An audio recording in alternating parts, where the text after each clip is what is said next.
او په دې وخت کې د محرم کې د شیګان راوځي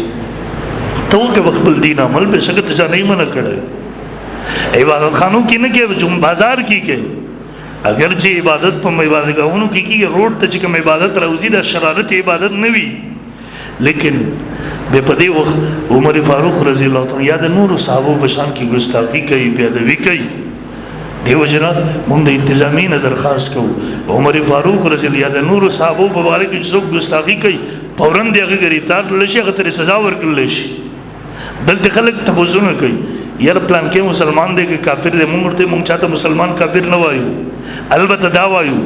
که څوک په شیعو کې که څوک په سنیانو کې هر چا کې دا صحابه کرامو ګستاخی کوي دا ام المؤمنین عائشہ رضی الله تعالی باندې زنا تهمت لګي د قران تکذیب کوي دا د عمر فاروق ګستاخی کوي دا د ابوبکر صدیق ګستاخی کوي د نور صحابه ګستاخی کوي دا هر څوک دی په هر نوم باندې د هر فرقې په نوم باندې دا سړی مسلمان نشي کېدلی یقین وکا څوک چې عمر نه بری هغه اسلام صداقت نه بری څوک چې د عمر نه انکار کوي د اسلام شان او شوکت او زینت میټاول غواړي کم څوک چې د عمر اسلام نه مني دا سړی اسلام د بری څوک چې عمر ته کافر وای څوک چې د عمر ګستاخی کوي دا سړی مسلمان خو څنګه چې دا سره انسان نشي کېدلی ځکه عمر فاروق نن د دنیا کافرانو منل دا څنګه مسلمان د جدي پاسې کې عمر پسې خپ خپ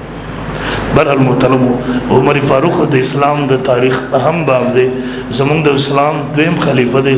الله رب ذوالجلال دی دغه په قبر باندې کرونو رحمتونه ووري او دغه په برکت او په حرمت سره دی الله یو ځل به اسلام ته عروج بلندی او فتح او غلبه ور نصیب کی واخر دعوانا